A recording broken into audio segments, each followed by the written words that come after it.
ओ पौन के मर्द सदाइण वारा ओ पौन के ताकतवर सदाइण वारा तू तो चवे दो न्याणी मुझे ला अजाब महबूब अजाब न चयो थी महबूब चयो थी न्याणी रहमत थी न्याणी बरकत थी अल्लाह अकबर मां हीअं चवंदो आहे जिनके न्याणी जी दुआ से आबाद थई गालाए मुसा थोड़ो तू डरो थींदे मां वाखिर दावा न कम ओ कलमे पढ़ंदड़ मुसलमान न्याणी जी दुआ आबाद थींदी थी अगले हफ्ते मां ठुल जे पासे दे वाइद ते वयम मुंडो एकड़ो दोस्त वेचारो जेरे जो जेड़ो मुंडो एकड़ो दोस्त वेचारो जे टेम ते मतब पुरसी कणा वयो मास जे टेम ते गाल बुधाए वा गाल मुंडे दिल में वेजी वई पुछा कई मास यार तो के जेरो के दिनो जेरो मुके पाजी भेण दिनो आ ओ भेण के अजाब समझण वारा ओ भेण जे मथो कावड़ करण वारा हिस्से जे करे भेण संगा लाओ छडण वारा हक घुर जे करे भेण दे इज्जत नाचण वारा ओ भेण दे मिठाई न खणी वञण वारा भेण जे मथो कावड़ करण वारा चोंदो त भेण अजाब आ भेण अजाब अल्लाह अकबर जे टेम ते चई त मुके भेण पंजे जेरो मुझी दिल चयो दुनिया हलंदी छो त महबूब मुस्तफा करीम सल्लल्लाहु अलैहि वसल्लम भेण जो मकाम बुधायो महबूब मुस्तफा करीम सयन न्याणी जो मकाम बुधायो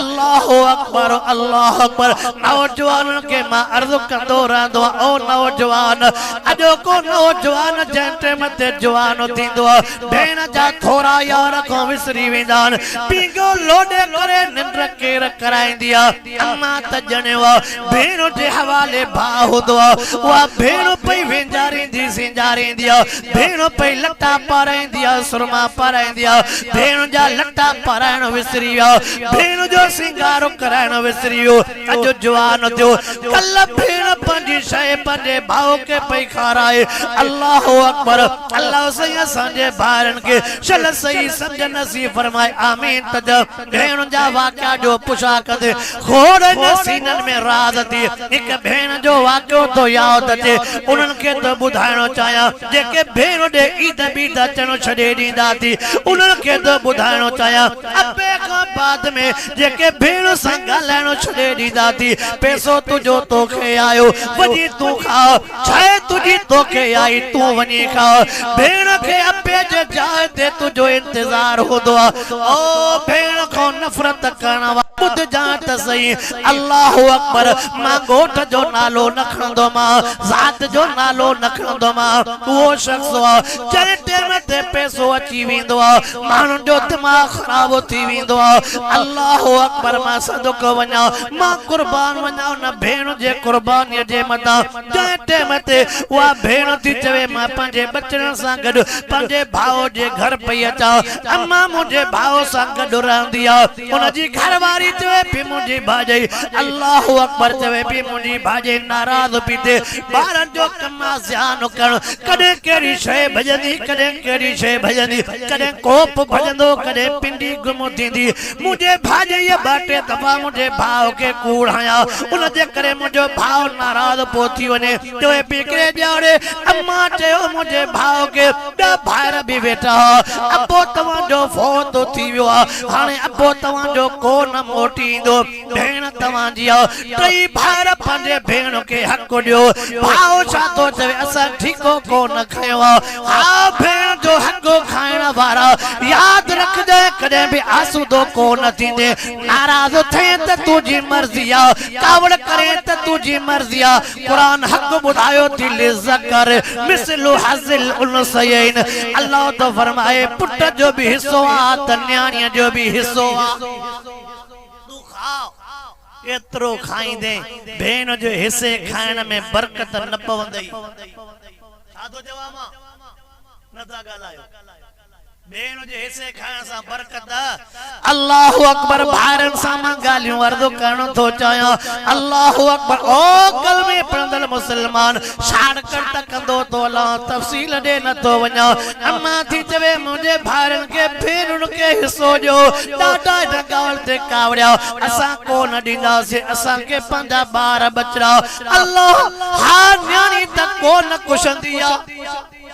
न्याणी त कोन कुशंदी। चवे थी मां भाउ जा लफ़्ज़ ॿुधो, भाउ जूं घटि वधि वारियूं ॻाल्हियूं ॿुधियूं, पर अम्मा वेचारी अम्मा थींदी आहे जॾहिं बि चवे थी मां पंहिंजे घर पई अचां, मां ॾे घुमण पई अचां, अम्मा ख़ाली न मोटाईंदी आहे। केॾी महिल सोदड़ो ॿधी ॾे, केॾी महिल बचड़नि जे लाइ शइ ॿधी ॾे। इहा तो अम्मा खे ख़बर हूंदी आहे, जंहिंजी न्याणी परे पढ़ियल हूंदी आहे, या त अबे खे ख़बर हूंदी आहे जंहिंजी न्याणी परे पढ़ियल हूंदी आहे। अम्मा अम्मा थींदी आहे, अम्मा पंहिंजे बच्चनि जे मथां कुर्बान। पर जेका वेचारी न्याणी परदेस ते हूंदी आहे, मां तॾहिं चवंदो आहियां न्याणी परदेसियाणी आहे। न्याणी त पखी उॾा मका, इन पखियुनि सां न फिटाईंदो कर, परदेसनि सां न फिटाईंदो कर। परदेस ते रहण वारे जी अल्लाह बि तव्हां ॿुधंदो आहे। तूं ऐं मां कहिड़ो थियण वारा। अल्लाह मां सदको वञा महबूब मुस्तफा जे साईं जे सबक़नि ता महबूब जा सबक़ घणा। हिकिड़ो नसीहत वारो वाक़ियो तो ॿुधायूं वञा। इंसान जे आॾो जॾहिं पैसो अची वेंदो आहे, ज़मीन अची वेंदी आहे, दौलत अची वेंदी आहे, यारनि जो दिमाग़ ख़राब थी वेंदो आहे। चवे थी हिकिड़े ॼाणे मुंहिंजे नंढनि ॿारनि खां ज़ियान थियो। कहिड़ो ज़ियान थियो? टीवी भॼी पई, टीवी जो भाॼी जी भॼी पई, अची मुड़ुस खे जो कुखियुनि ते खयईं। मुंहिंजे भाउ तमामु घटि वधि लफ़्ज़ ॻाल्हाया। चवे थी अम्मा खे मां में हाणे जो हाणे मां वेंदमि। भाउ खे चयो मूंखे स्टेशन ते छॾे आ। भाउ त ॿारी दिलि सां चवणु लॻो आई बि देरि सां राति छो नथी पई रहे,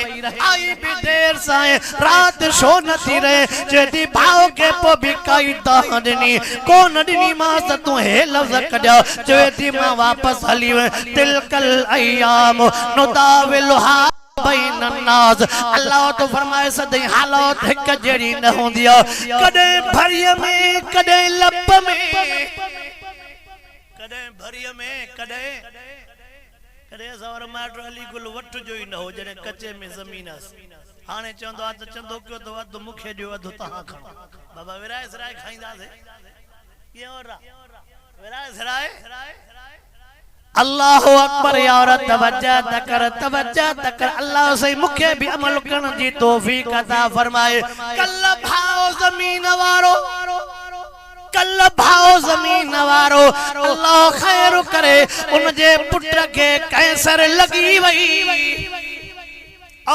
ज़मीन ते नाज़ करण वारा, ओ दौलत ते नाज़ करण वारा, ओ पैसे ते मस्ती करण वारा, पतो ही न पवंदो थी शाम छा करे छॾींदो आहे। इहा ताक़त मुंहिंजे अल्लाह जी आहे। तबारकल्लज़ी बियदिहिल मुल्क व हुव अला कुल्लि शैइन कदीर।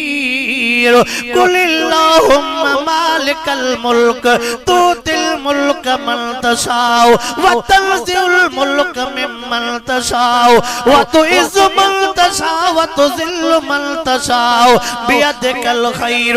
इन्नका अला कुल्लि शैइन कदीर।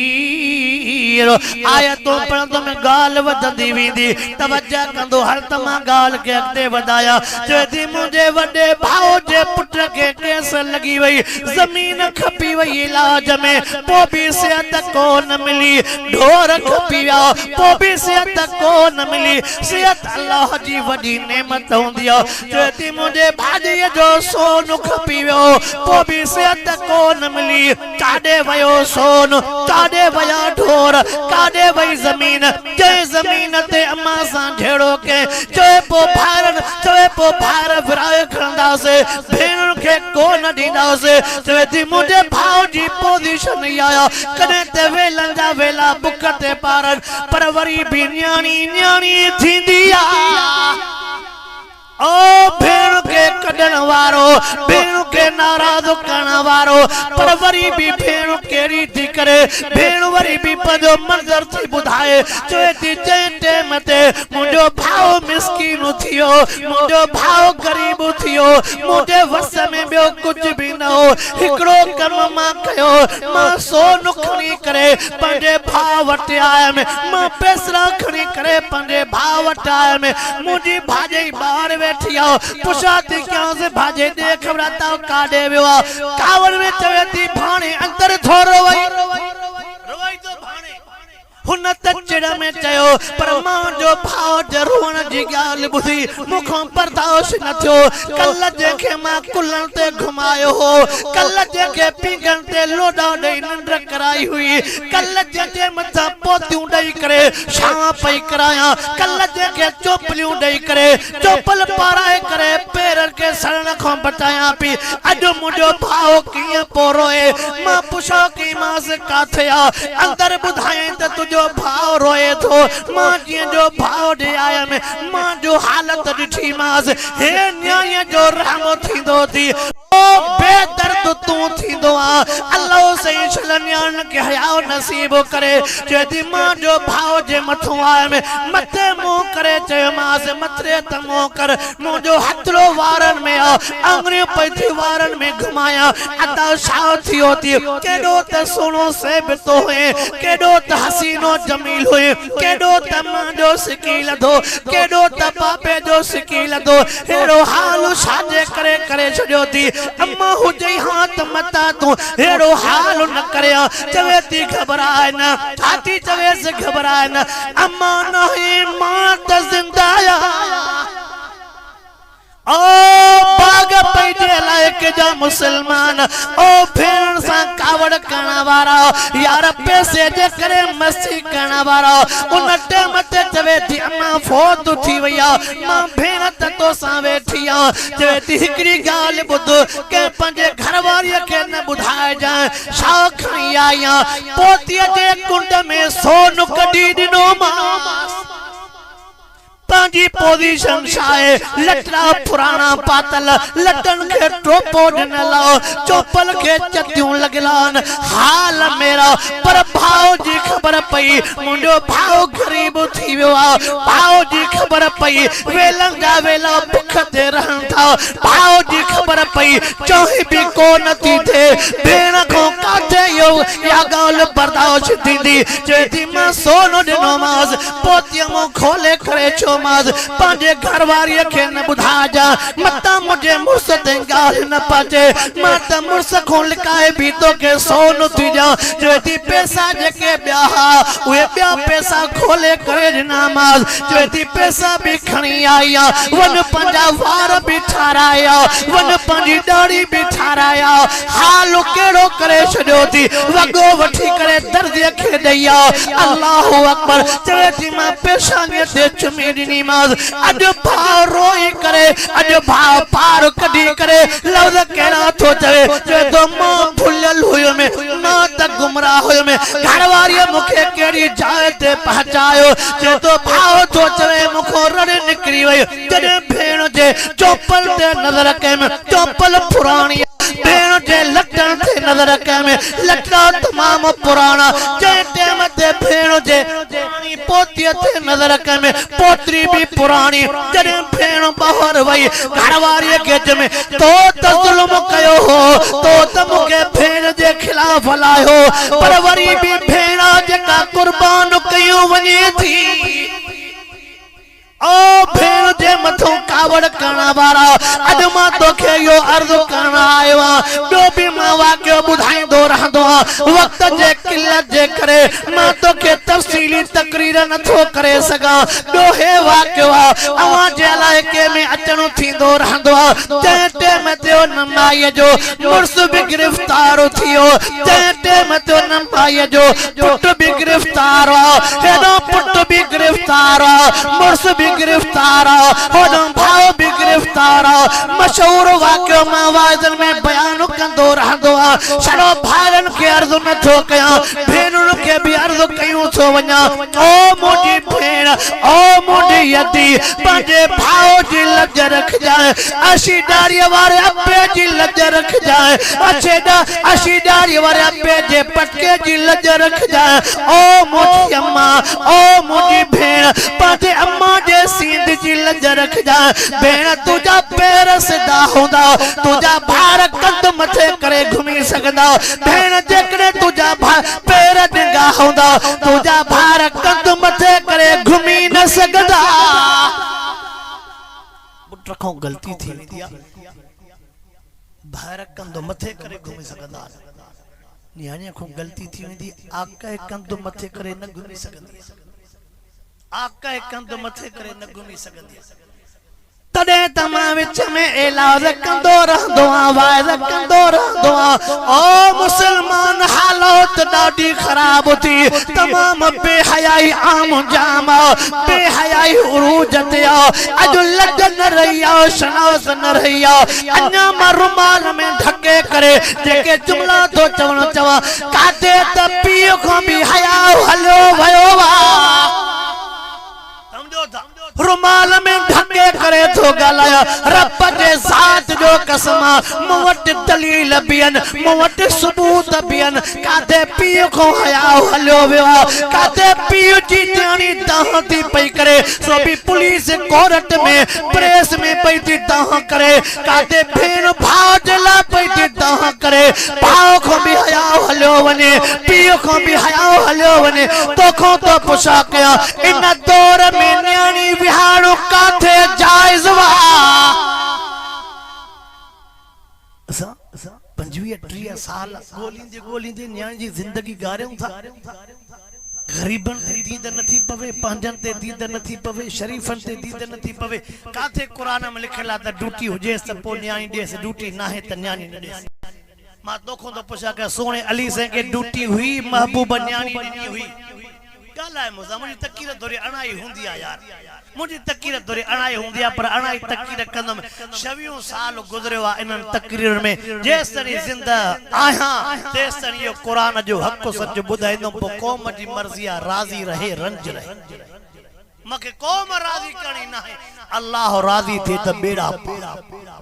मां चवा बोल न उस्मानी वारन के मुके या गलती न हुंदी त अल्लाह वरी कवड़ा घुराइंदा अल्लाह न घुराइंदा अल्लाह ब्या घुराइंदा अल्लाह न घुराइंदा घुराइण सुराइण जो मसलो ना है जाते मौको मिलंदो त कुरान जो न्यापो दी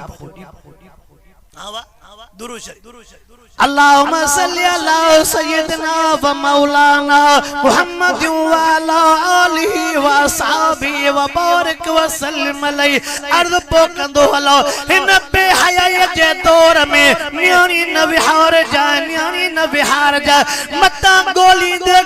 दे के गरीब ते न पवे अल्लाह जे ज़ात जो कसम मुखो जेकने पुछा कंदे ना ओ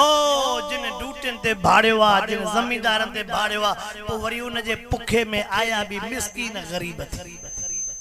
असा बोलन ते त तांजी उहे भी कावड़ हुंदी आ त मुल्ला मौलवी के जो जान त खाइंदा छा हाफिज के जो जान आवा छा चंदो त हाफिजन के जान त खाइंदा छा आवा चंदा हूं ना वरी छा चंदा मुल्लन जा पेट ते खाई खाई पराओ माल अरे होडोंदा जो खाइंदा छा अल्लाह खाराइंदो आ बानड़ो ओ मुसलमान तवज्जो त कर जको विच में जुमलो चयो मां इहो जुमलो मां चवंदो रहंदो अज वादो कयो जान ते इंशाअल्लाह न्याणन जो पार लाहिबो दुखियो वायदा इंशाअल्लाह न था कयो आवा इंशाअल्लाह अल्लाह सही सलाम मुखे भी सही समझ नसीब फरमाए अवा के भी सही समझ नसीब फरमाए आमीन तजो महबूब न्याणन जो पारो लाथो तो के मुखे भी न्याणन जो पारो लाहिणो पवंदो जेकड़े न्याणन जे विहार जे पासे दे विंदम ने को असा जा चंगा भला आशा लटा भी फासी पौदा अल्लाह समझो वाला न समझो पो चंगा भला नेक नमाज़ी पीरी सिफ में वेहण वाला बेचारा उहे भी बाबा सही छड़ो इस्लाम नमाज जो नालो ना है तस्बीह सुभान अल्लाह पढ़ण जो नालो ना है इस्लाम ओ जमण खां वठी करे मरण ताईं हिक हिक शय जो नालो 4-4 5-5 न्याणियों घर में वेठी जे पो नमाज केड़े कम जी भेनर वेठी जे नमाज केड़े कम जी आवा नमाज बियो हिक त मुसीबत ही आया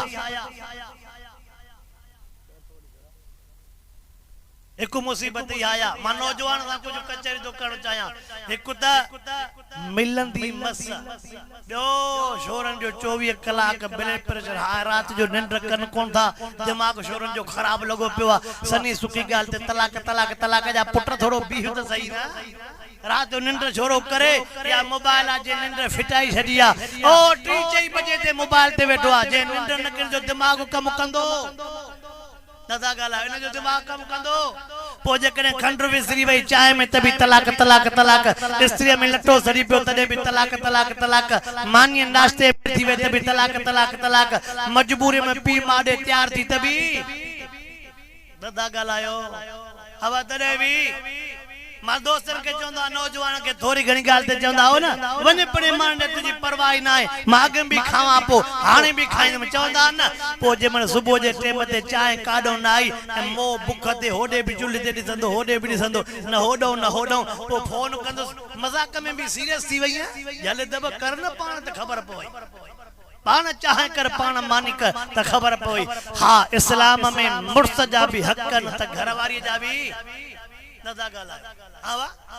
तो इस्लाम में मुर्स जा भी हकन त घरवार जा हक भी आहिन पर जेकर असा छड़ो मां ही चंदो असा मर्द सही मर्द थियो इंशाअल्लाह असा जो घर जन्नत थी सके असा जो घर जन्नत थोड़ी मोकल दे त अन्या मा थोड़ो रोड को लहा पर न लहंद मा समझा तो तुझे मो इते कावड़ जी वियो पर कुछ हो न था त माइट्रा चंदा त छा क्यो दुरू शरीफ अल्लाहुम्मा सल्ली अला सय्यिदना व मौलाना मुहम्मद व अला आलिहि व सहाबी व बारिक व सल्लिम अलैहि ओ नौजवान अल्लाह जो वास्तो थी अल्लाह जो वास्तो थी बयो भी जुमलो तो चई वना जेकने बेचारी के एकड़ो बारा बबार मुर्स फौत थियो त सजी जिंदगी वेठी हुंदी गाल समझ में ला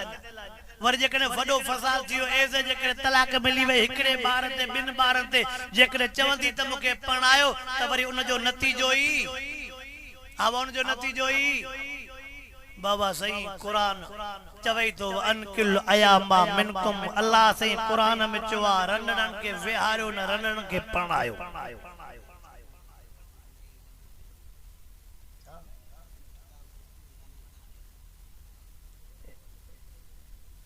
ए शोरो मारा इंदो सब ये असल शाहिद इन पान शादी कई कोरे इन के सूरन जी खबर ना है उस माने के ए अब्दुल गनी शादी करे ना जा जमने के सूरन जी खबर पैसे ओ मातने त वायदन के चो वायदन में चोंदो रहंदो आ ना ए जे के छोरा चोंदा शाह शादी में एड़े चूंडे खानदान मो शादी करा जो का 9 महीने 12 जने काय महीने 6-7 साल में 8-9 12 थींदा न के जी सिंग वंदी के जी शाह के सुतन कोन होंदी छोरे के चोपल कोन होंदी पो न इनके मानी याद न खादो याद छड़ो छोरन जी मानी याद संगे खबर कोन अला कदो इंशाअल्लाह शाह अला न के समझ दीदो बी गाल गलत न तो करे मता ता जो चोए तो सही इन ते भी थोड़ो बयान क्यों असा वटे शादिन में वडो आज़ार शादिन में मां सने दौलत थोड़ो घणो होजे खड़को ना आ जाए दिमकड़ा है ना औवरी बस जाके डाडो दुखियो मंदर असा जे मां यो वायदन में चंदो असा जे ईमान जी खबर पंदिया वेहावन में असा ईमान जी खबर पंदिया हाजी साहब जे हथ में तस्बीह पर हाजानी वरी न दो गाला है हाजी साहब जे हथ में तस्बीह पेरी सिफ में जा पेरी सिफ में वरी वडेरा कावड़ कदार बोला खुशी में तसो न भले हूं जो चवन थी तसा में चेल में सूरा नमाज नथा पढ़ी सकूं इन जे के नमाज असा गोडा कमरो था कन पो वेहावन में झुमिर किया वडेरा वडेरो हथ मथे क्या से तू डाडो वडेरो चो तो हथ मथे क्या से पर पने जे वेजो आ ने छरो जेरा जले न सजो चलियो पियो आवा पने जे दुरू शरीफ अल्लाहुम्मा सल्ली अला सय्यिदना व मौलाना मुहम्मद व अला आलिहि व सहाबिहि व बारिक व सल्लिम अलैहि बजार सफा पोते मोटी आए ओ सफा छाड़ कर चो इंशाअल्लाह अकीदो तौहीद वारो अकीदो चो इंशाअल्लाह की दो तो ही दवारो धारबो हुन वाके के पूरो कया तवज्जो तकर जय टेम ते माये बेचारी जा पुट भी गिरफ्तार भाव भी गिरफ्तार मुर्स भी गिरफ्तार जज तो चवे मां त वाइदर में बुधाई दोरांदो यो भी भेण जे प्यार जो मंजर भेण जे प्यार जो वाक्यो जज के अपील थी करे ओ जज साहब मुके भाती आजाद करे दे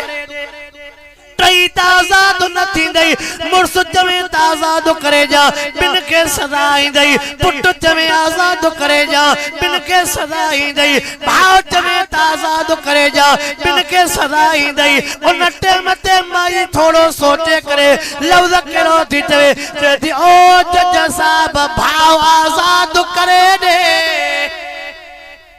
ओ जज साहब भाव आजाद करे दे जज कलम मौत में विझी करे चे तो पुट जके 9 महीना पेट में सांडई उन पुट के 2.5 साल थन प्यारे जे जा गंदा धोतई पुट तो हाथ भी खयूं बीठिया वो मुर्स जे निकाह में आ जे मुर्स जे निकाह में आ देखो सवाब पे वसर भी मुर्स तो हाथ भी खई माई अजीब जुमला चयो जो जज साहब हे मुर्स जे करे वयो इद्दत खां बाद में भी शादी भी करे सगा थी हे जे करे पुट वयो बो पुट भी जने सगा थी पर पी माओ कब्र मो कोन थींदा ओ जज साहब पी माओ कब्र मो कोन थींदा वरी हेड़ो भाव जने दीदा जज साहब अखिर मो पानी वाहे करे चे तो माई तुझे इन जुमलन जे करे मां टई आजाद करे मां टई आजाद करे ना मां ये भी भेनर हुयूं पर हे भी काते वाक्या ध्यान मुर्सन को भी बाहरन के जुद माराइन थी पई आवा बई पासा अल्लाह से असा मर्दन के या सही समझ दे त न्याणन जा हक अदा कयो अल्लाह से न्याणन के या सही समझ दे त असा पंजन भातिन जी इज्जत रखो अकीदो तौहीद वारो रखबो चो 5 वक्त नमाज जी चो 5 वक्त नमाज जी पाबंदी कभी अल्लाह सही ए वडन जी दवे अदरात को पो निंद फिटल हुंदिया उठी करे जकन 4 रकातों तहज्जुद पढ़ो त सुभान अल्लाह आवा अजा नौजवान के खणी निंड हुंदिया वडन के निंड घट हुंदिया अद राज टेम ते उते घर में मुसलो विछायो सुभान अल्लाह पो त मजो ही चो इंशाअल्लाह भेनन के भी हक दींदा से न्याण के भी हक दींदा से चो इंशाअल्लाह विहावन में कुछ कंट्रोल करदा से असा जी वायदा था क्यों न विहावन में कंट्रोल अगे छड़ो घर में झुमर हुंदी हाने वरी सब रना रोड ते रही लही गाड़ी मो वाला असा वायदन सिद्ध पई न तभी खुदा के खबर अब आला सवायदन सा सिद्ध पई न ता चो ता तो झुमर बंद हाने रोड ते उनन जा वीडिया भरण वाला मर्द हड़े सुभान अल्लाह हड़े बिना गिरती अल्लाह से असा के हकीकी मर्द बना आमीन अल्लाह से असा के ओड़े पाड़े सा भले हलन जी तौफीक अता फरमाए चा बाबा पाड़े मो खबर पंदिया तो उतरी वेहणी चा बाबा ये केडी इबादत नमाज़ू करे पर जकरे पाड़े सा आजार थी त तुजी इबादत कबूल चा बाबा इबादत कबूल नाही दुनिया वारन के केतरी दाऊ दिने अगलो गरीब जकरे मथे के दा दई विजई त कुछ न बचत पाड़े वारन ओड़े पाड़े वारन जो ख्याल कयो गरीबन मिस्कीनन जो ख्याल कयो पीर मां जो अदब एहतराम कयो आलमन जी जमायत उलमा इस्लाम सा जो इंशाअल्लाह निभाइंदा जो आलमन सा निभाइंदा से अल्लाह सही असा जे मरहूम भा मोला मुनीर अमन जे कबर के रब से जन्नत जे बागन मा बाग बनाए अल्लाह से मरहूम के जन्नतुल फिरदौस में बुलंद दर्जात नसीब फरमाए असा जे भा मोहम्मद कासिम के अल्लाह से अन्या रब से अन्या दीन सा वधी का मोहब्बत नसीब फरमाए तमा असा के भी रब तौफीक दे तसा भी पांजे वडड़न जे ला बस एकरी नडी नात थिंदी मदरसे जो तालिबा अब मदरसे जो तालिबा अरबी पढ़ंदो आहे भी शादीशुदा भला भी शादीशुदा के दर हम इंदो अब आहे भी शादीशुदा पर वरी जे के दींदा भी न वो छा चंदई अल्लाह मुल्लन जो हिस्सो त न था हासे ता लख दींदा पो लखन में हिस्सो दींदो 50-100 दींदो तो तालिब दुआ कंदो विंदो आखिर में दुआ दा के